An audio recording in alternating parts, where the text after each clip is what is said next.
Ejderha diyebiliriz değil mi? Bunların Hocam, Hakan Hoca güzeldir. Sedat da güzeldir. O zaman bütün insanlar güzeldir. Genleşir, metal olan çinko ısınınca genleşir. Ben de hukuk istiyorum. Hukuk okuyacaksın siz. Ben öyle Pandemiden dolayı 2 yıllık ara verilmiş olan bir eğitim öğretim süreci var. Onu geride bıraktık. Eğitim öğretim sürecinin açık olması da herhangi bir şekilde sağlık açısından ve pandeminin başka noktalara sirayet etmesi açısından çok olumsuz bir durum oluşturmadı. Bu çok önemliydi çünkü çocuklarımız hakikaten derslerinden, eğitim ortamlarından, öğretmenlerinden çok uzak kalmışlardı, çok özlem duymuşlardı. Bu büyük bir eksikliktir. Bir eğitim öğretim yılı yarın sona eriyor. Dolayısıyla öğrencilerimiz uzun bir süreçten sonra dinlenme fırsatı bulacaklar ki onların en doğal haklarıdır.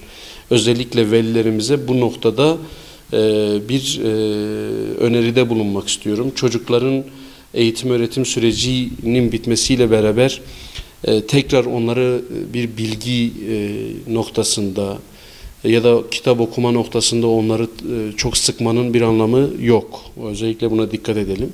Çocuklar dinlensinler. Dinlenebildikleri kadar dinlensinler, oynayabildikleri kadar, zaman geçirebildikleri kadar kendilerine zaman ayırsınlar. Ancak tabii hem gelecek eğitim öğretim yılına hazırlıklı olmaları açısından hem de geçmiş yıllarda önceki işte bu yılki eğitim öğretim yılında almış oldukları o bilgileri unutmamaları açısından tekrar noktasında mutlaka kendilerini yetiştirsinler. Yani kitaptan asla ve asla uzak durmasınlar. Evet, bunu eğitim öğretim sürecinde olduğu gibi çok yoğun bir şekilde değil de yine de kendilerinin ihtiyaçlarını geçirdikleri sürecin dışında ki bir süreç noktasında mutlaka kitap okuma, mutlaka tekrar etme, mutlaka test çözme gibi etkinlikleri de göz ardı etmesinler. Yani biz çocuklarımıza o zaman veli olarak şöyle yaklaşacağız. Dinlenebildikleri kadar dinlenecekler ama bunun ötesinde okuyabildikleri kadar, ders çalışabildikleri kadar da ders çalışsınlar ve okuyabilsinler. Bu nokta çok önemli. Tatil noktasıyla da yaklaşmak gerekiyor. Yani bu çocuklara mutlaka dışarıda da zaman geçirebilecekleri vakitler oluşturmak lazım. Bu da bizim yine velilerimize düşüyor. Veliler kendilerinin de ihtiyaçlarını karşılayacak şekilde çocuklarının da ihtiyaçlarını mutlaka dışarıda yapacakları bir gezi olur, bir program olur, il dışına çıkma gibi başka bir durum olur vesaire ya da piknik yapma gibi durumları da mutlaka değerlendirsinler. Çünkü çocuklarımızın hakikaten o yoğun tempodan sonra buna çok ciddi anlamda ihtiyacı var. Bütün veliler, bütün anne babalar çocukların çok başarılı olmasını isterler.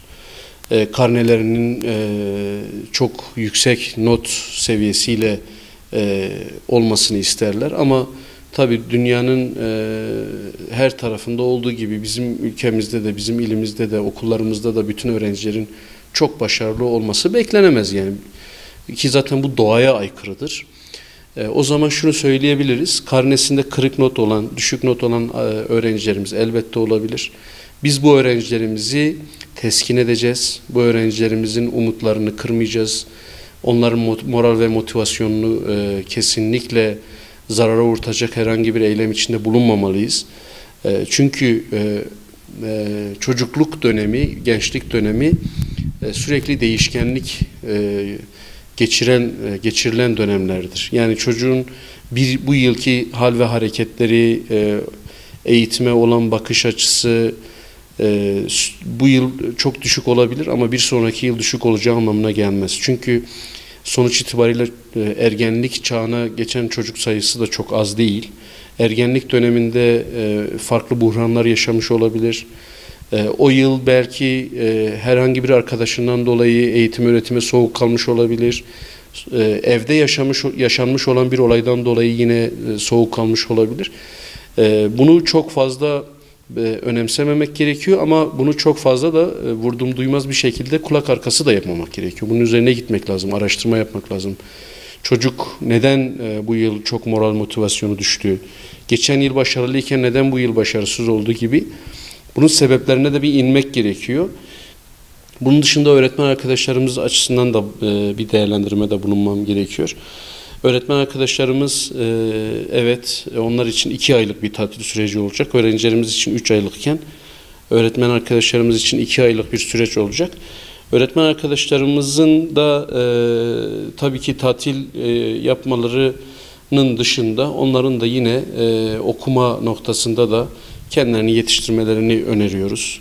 Sonuçta öğretmenlik mesleği sürekli geliştirmeyi, sürekli kendini yenilemeyi gerektiren bir meslek olduğu için bu anlamda da arkadaşlarımızın kendilerini geliştireceklerini, yetiştireceklerini, 2 ay boyunca sadece dinlenmeyeceklerini düşünüyorum.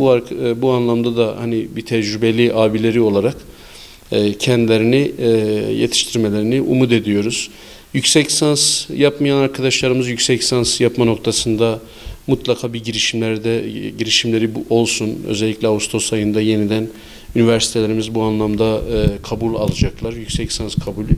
Arkadaşlarımız yüksek lisans yapma noktasında geri durmasınlar. Mutlaka o sürecin içine dahil olsunlar. Çünkü yüksek lisans hakikaten insanı çok ciddi anlamda geliştiriyor, mesleki anlamda geliştiriyor. Bireysel anlamda da farklı bilgilendirmeler veriyor. Dolayısıyla bu anlamda da arkadaşlarımızın geri durmayacaklarını düşünüyorum ki zaten özellikle uzman öğretmenlik ve baş öğretmenlik sürecinin de başlamasıyla birlikte yüksek lisansa ciddi anlamda ihtiyaç duyulacak.